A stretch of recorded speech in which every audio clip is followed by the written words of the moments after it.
सच्चाई यही है, 9 महीने से ये तिकड़ी मेरे खिलाफ काम कर रही थी, ईमानदारी से काम कर रही थी मेरे खिलाफ।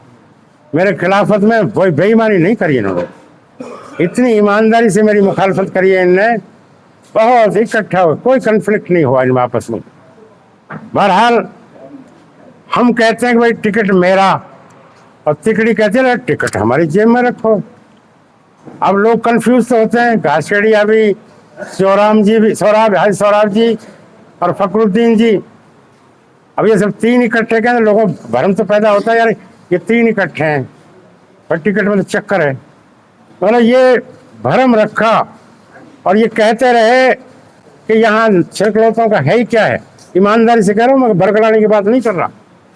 छिरकलौत डाक बजा वहाँ चले गए, ये वीडियो यूट्यूब में बना के भेज रखे हैं, ये बात मैं कह रहा हूँ। वो यहाँ से कट के ये दहंगड़ों की सीट है, ऐसे कैसे जीत जाएगा। हम जब तक जिंदा हैं तीनों नायब साहब को एमएलए नहीं बनते। बहरहाल चलता रहा मामला। हाँ, एक काम कर गए, मेरा टिकट वहाँ तीनों जाकर, ये 20 तारीख, अप टू 20 तारीख टिकट डिक्लेयर होना था, वो टिकट डिक्लेयर नहीं होने दिया। चौटाला साहब को भी इन्होंने कंफ्यूज कर दिया, अभय सिंह जी को। ये तीन है, वो अकेला है। हमारी लगाई स्काई करने के काम नहीं होता, हमने कभी नहीं कहा इनके बारे में कुछ भी। और ये जब भी जाए तो वहाँ कान लगा फुसी करते करते आज 4 तारीख होगी, अभी तक टिकट डिक्लेयर नहीं होगा।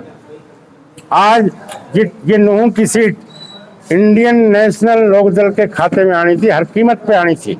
लोग वैसे भी बदलाव चाह रहे थे, लेकिन इनकी मेहनत और कोशिश से, इनकी ईमानदारी का जो परिचय दिया आपस में मिलजुल कर रहने का, उस वजह से आज जो हालत है, ये जो मैंने कहा है स्टेज से, वो अल्फाज मुझे कहने नहीं पड़ते। कड़पाल की बात करें, अरे आला कमान को आपने ये बात फैसला क्या है? आला कमान को फेस टू फेस मैं, फखरुद्दीन जी, सौराब जी, घासेड़िया जी और हमारे पहलवान जी, जयकम जी, प्रताप जी, चौधरी अभय सिंह जी, इंक्लूडिंग मी, मेरे समेत फेस टू फेस कमरे में बैठ कर सारी तफसील से बात होगी, सारी पिक्चर उनके दिमाग में क्लियर होगी। समझा दिया तो मेरे साथ क्या षड्यंत्र हुआ है। वो तो मैं, एक गलती हो गई मुझसे।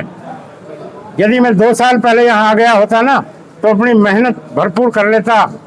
मेहनत नहीं कर पाया। 70% एरिया नया आया है, इसमें मेरी कमी रही है। इतने दिन में इतना ही बढ़ पाना था, बस ये कोई जिंदगी रही। जैसे भी हालात होंगे अल्लाह मालिक है, पीछे हटने वालों में से नहीं है इंशाअल्लाह। आपका नेता जाकिर हुसैन, आप वो दूसरा सवाल, दूसरा क्या था इसमें?